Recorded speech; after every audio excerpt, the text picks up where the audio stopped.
တားဖြစ်သူပိုင်တကွန်ကိုမိသားစုဝင်အဖြစ်အတိမတ်မပြူတော့ဘူးလို့လူသိရှင်ကြားထုတ်ပြောလာခဲ့တရုတ်ဆောင်ပိုင်တကွန်ရဲ့မိခင်ဖြစ်သူဒေါ်ကျူကျူမင်္ဂလာပါပရိသတ်ကြီးရှင်မော်လင်လောကကနေတရုတ်ဆောင်တယောက်အနေနဲ့ရောကြော်ညာမင်းသားတယောက်အနေနဲ့ပါနာမည်ကြီးလာခဲ့တဲ့တရုတ်ဆောင်ပိုင်တကွန်ကိုတော့မိန်းကလေးပရိသတ်အများစုကတဲတဲလောက်အားပေးခဲ့ကြရတာဒီနေ့ထိပဲဖြစ်ပါတယ်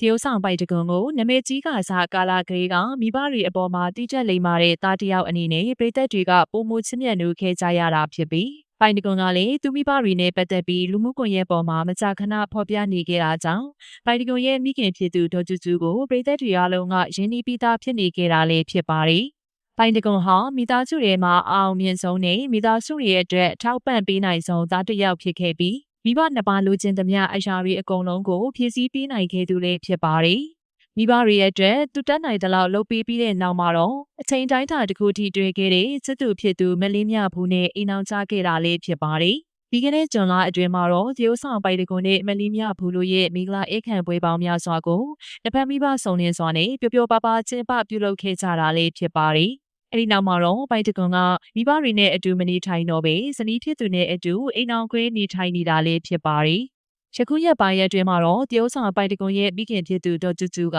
မိသားစုတပ်ပုံတချို့ကိုသူမရဲ့လူမှုကွန်ရက်စာမျက်နှာမှာချပြလာခဲ့တာဖြစ်ပြီးထိုအထဲမှာတော့ပိုင်တကွန်နဲ့မလေးမြဘူးလိုနှစ်ယောက်ကိုတော့ချန်ထားခဲ့တာလေးဖြစ်ပါတယ်။ပရိသတ်တွေကမိသားစုပုံထဲမှာပိုင်တကွန်မပါလို့မေးကြတဲ့အချိန်မှာတော့အခုတပ်ပုံထဲမှာပါဝင်နေတဲ့သူတွေကသာသူမရဲ့မိသားစုဝင်တွေပါဆိုပြီးတော့ပြန်လည်ဖြေကြားခဲ့တာလေးဖြစ်ပါတယ်။ပိုင်တကွန်ရဲ့မိခင်ဒေါ်ကျူကျူကကျူကျူဘွားမှာဘာပိုင်ဆိုင်မှုရှိလဲလို့မေးရင်ဒါပဲပိုင်နေ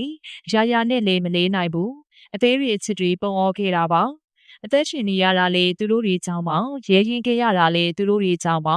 ပေးဆက်ခဲ့ရတာလေကျဉ်းခဲ့ပါတယ်ဆိုပြီးတော့ပြောဆိုခဲ့တာဖြစ်တယ်လို့ထပ်မံပြီးကျမကသားသမီးတွေကိုအကောင်းဆုံးတွေပေးပြီးလုပ်ပေးခဲ့ပါတယ်ငငယ်တုန်းကလည်းပိုးကိုက်ချင်ကိုက်မှဆိုရင်လို့အထိမခံပဲပြုစုခဲ့ပါတယ်ကြီးလာရင်ကျမသားသမီးတွေဘာဖြစ်ရမယ်ဆိုပြီးတော့စူးစမ်းခဲ့တယ်။ဖြစ်လာတော့ရိုင်းဆိုင်ပြီးမိဘကိုမတန်တလို့ဆက်ဆံနေ